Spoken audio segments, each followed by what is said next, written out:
Greetings everyone. You thought this channel was dead, but oh no, we're alive and kicking. Look at this. Anyway, we've got a serious issue to talk about today, which is that on the 3rd of June 2022, a huge avalanche fell down the side of Marmolada Glacier, and it continued well beyond the glacier too as a destructive stream of rock, ice and water, and it even passed over the access road to the summit mountain. 11 climbers are confirmed killed. It was one of the most serious accidents in the Alps in recent decades, and in this video we're going to take a look at this tragic event, its causes and its likely relation to climate change.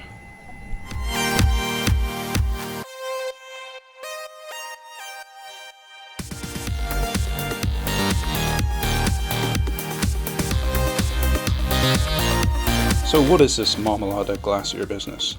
Well, the Marmolada Glacier is located on the mountain Marmolada. It's in the district of Trentino, Italy, and it's apparently the only glacier in the Dolomite section of the Alps.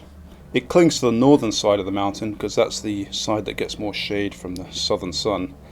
And Marmolada itself is actually the highest mountain of the Dolomites. It reaches a height of 3,343 meters. Well, there are a few things to talk about with regards to this disaster. First of all, let's talk about climate change. The glaciers of the Alps are estimated to have lost half their ice volume since 1850, with rates of loss accelerating since the 1980s. If we look at the Sentinel Landsat time-lapse, this one of the Marmolada Glacier goes down back to 1985 to 2022, and there really isn't any doubt here it's a similar pattern across the European Alps, with a very rapid retreat as the ice gradually creeps its way up the mountainside. And actually, now the glacier has retreated greatly, and frankly, it looks like it won't survive for a few more decades if this continues as projected. Simon Gascoin and Etienne Berthie have performed an analysis based on digital elevation data, and they found that a massive 65,000 cubic meters of ice and perhaps some rock fell off the mountain during this event. This amount, they said, is the volume of 26 Olympic swimming pools. Check out their interesting blog to learn more about how they did this. It's linked in the description below. So in the lead up to this event, has this year been particularly unusual? Well, there are a couple of things to point out. The first is that this region of the Alps experienced unusually slow snowfall during the winter and spring, combining this with exceptional heat in the lead up to the event, including apparently an observation of 10 degrees Celsius right up on the summit. I haven't confirmed this though. The other thing is dust from the Sahara. It was dumped in the spring alpine snows during periods when storm systems to the west increased the winds over the Sahara, picking up the dust that was then dragged northwards across the Mediterranean and deposited onto the mountains.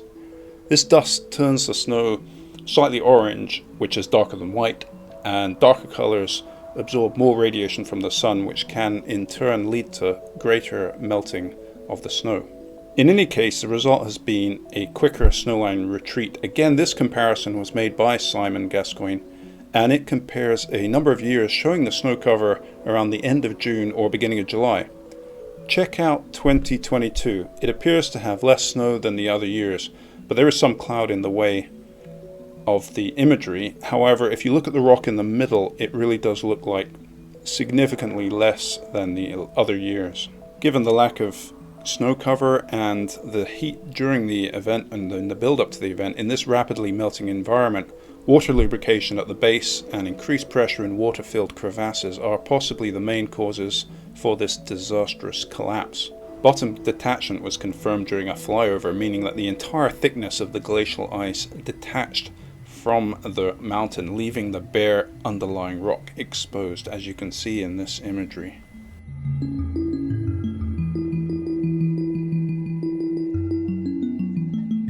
It's certainly not the first of these types of collapses. In fact, there have been a number of collapses around the world, but if you look back in the Alps, Matthias Huss shared this photograph taken in 1989 after a similar detachment on another mountain in the Alps. So let's wrap this up, shall we? This event, to me, is a symptom of a dying steep glacier. The combination of an unfavorable winter and spring conditions followed by a blistering summer seems to have destabilized the base of the steep glacier, probably due to lubrication by meltwater, though the exact causes have not been properly investigated yet.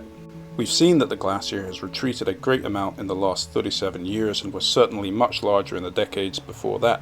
I don't really think there is any doubt that this is due to climate change. However, if you want to present a cynical counterpoint with regards to safety, you could say that glacier hazards on Marmolada will be heading to zero in the next several decades, as the glacier likely will gradually disappear. And on that rather mixed note, I will end. See you in the next one.